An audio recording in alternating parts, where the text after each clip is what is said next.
Hi, I'm Dani Keil, the Learning Director at Triad Stage. This is our fourth video in the playwriting series for middle grades.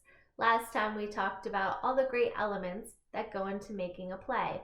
We talked about characters, setting, plot, conflict, and theme, all things people enjoy in their favorite stories. This time, we're going to look at how to turn that conflict and plot into a well-structured sequence of events, from the exposition to the inciting incident, creating some really great complications that lead to a climax, and then the resolution, a satisfying ending to your play. First, we're going to look at some pictures to inspire ideas for the elements we'll put into our play. Next, we'll look at in-depth plot structure using a folktale you're familiar with to talk about all the different parts of the plot. And finally, we'll start writing some dialogue that will move the plot forward. Let's get started. We're going to use the book The Mysteries of Harris Burdick to give us an idea for a play that we can really focus on the plot structure when we write it. This book includes illustrations that don't have the whole story connected to them, just a title and a caption to the illustration. They do contain a mystery, and that's a great place to discover a conflict and develop a plot. So this picture is entitled Mr. Linden's Library, and the caption says, "He had warned her about the book.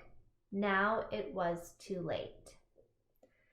Take a moment to examine this photo and think about the answers to these questions. Jot down any ideas that you have. Where are we? What time of day is it? What's the location? What's true about this spot? What is suspected about this place?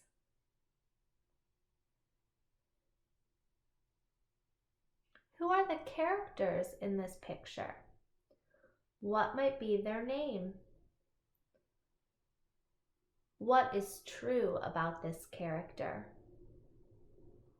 Why is this character here? Why are the things around the character here? What does this character believe? What might this character wish or hope for?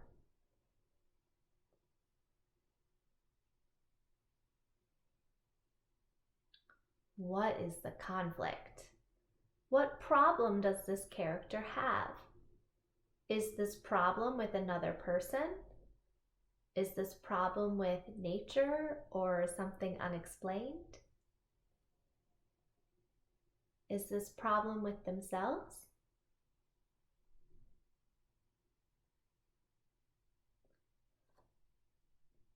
What other characters might be a part of this story but aren't in this picture?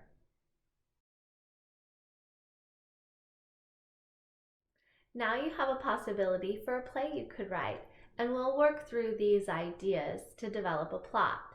Put these aside for now, and we'll come back to them in a few minutes. Let's talk about a plot structure. There are different parts to a traditional plot structure, and I say traditional because there are more contemporary plays that seek to disrupt the way things have done in the past. But I'm a big believer in you have to know the rules to break the rules. So we're going to work with a traditional plot structure today. This is probably very similar to lessons you've learned from your language arts teachers when reading literature. You can definitely draw on what you've learned there to help you as a writer. In fact, many great writers are enthusiastic readers. So let's talk about these different parts, and we'll use the folktale Goldilocks and the Three Bears as an example for each part. First, exposition is where the characters and setting are introduced, as well as any information about events that have already happened that may be necessary to know. So here's the start of Goldilocks. Once upon a time, there was a little girl named Goldilocks. She went for a walk in the forest. The beginning of this story tells us the character Goldilocks, the setting, the forest, and the time, once upon a time. Next, we have inciting incident. This is when the problem starts. The main character is thrown into the conflict.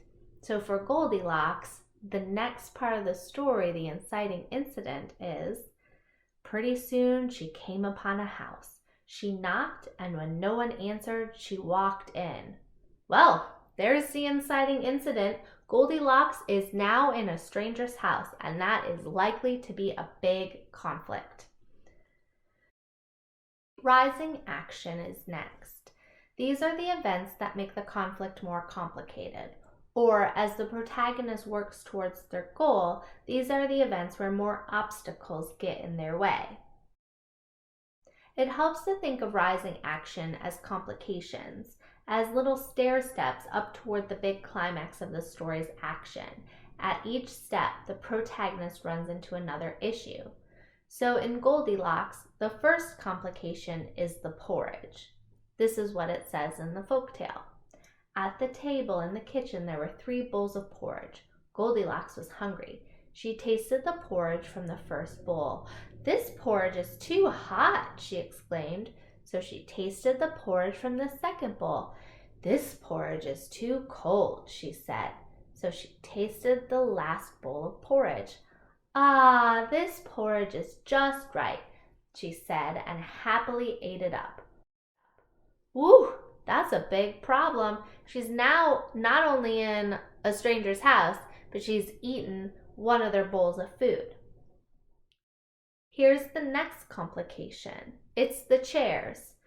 After she'd eaten the 3 bears' breakfast, she decided she was feeling tired, so she walked into the living room where she saw 3 chairs. Goldilocks sat in the first chair to rest her feet. "This chair is too big," she exclaimed. So she sat in the second chair. "This chair is too big too," she whined. So she tried the last and smallest chair.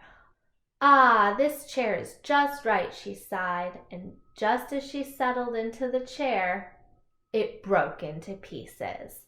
So that's another complication, right? She has now broken a chair in the house of the 3 bears. Now we're almost to the climax of the story. This is where the conflict is getting the most intense.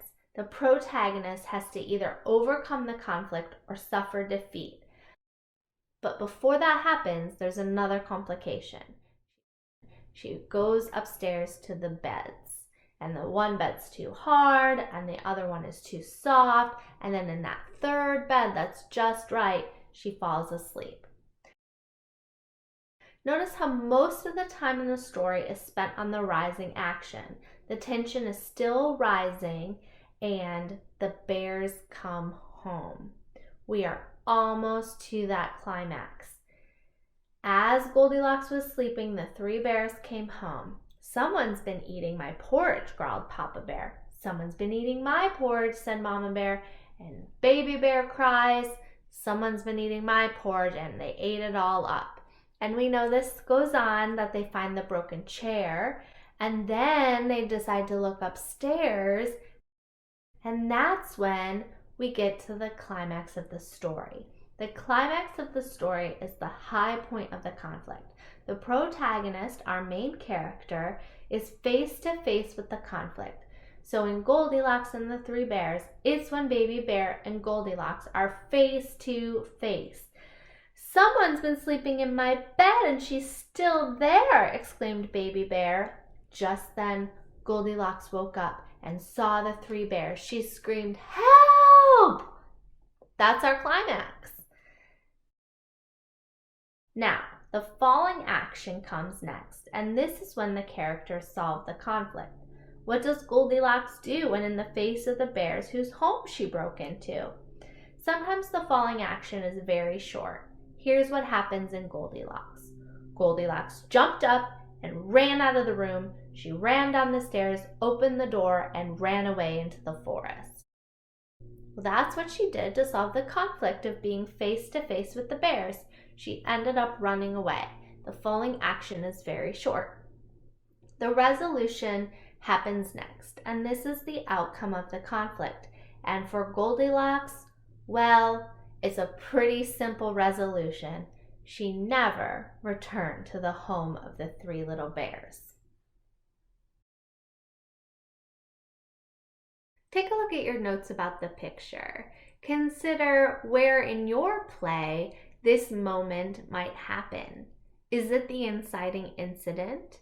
Is it one of the complications during the rising action? Or is this moment the climax of the play, when the main character is face to face with the conflict? Will they win? Will they suffer defeat? What's going to happen?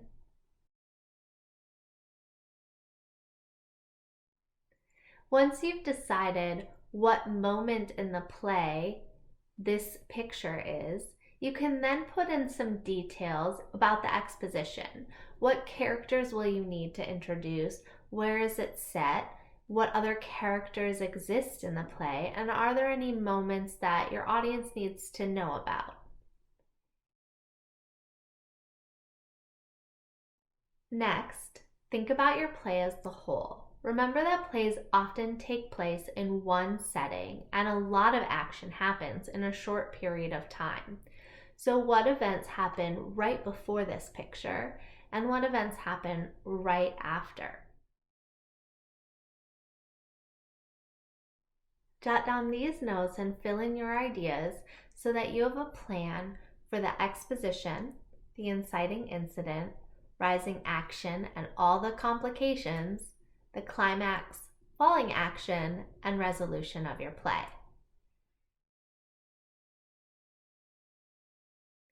Think carefully about how you want to resolve your conflict. A lot of times how the conflict turns out gives information to the themes of your play. You can think about what happens in the events and how they make your audience think about some big ideas. You now have a plan for moment to moment what happens in your play, and playwrights show these moments to the audience by writing dialogue for the characters. If you need to give instructions to the characters for how they move or for details about the setting, lighting, and sound effects, you're going to use stage directions. Let's take a look at an example. The stage directions here are written instructions for movement, position, or tone for the actor who will play the character. Sometimes stage directions, like these here, are descriptions of the setting, lighting, or sound effects. You'll want to think about what the characters say so you can show the audience the action of the play. We don't have a narrator saying Goldilocks saw the house. Instead, we might have the character Goldilocks saying, "Oh, what a lovely house. I wonder if anybody's home." And then her stage directions might say, Goldilocks knocks on the door. And that's the instruction for the actor to then knock on the door.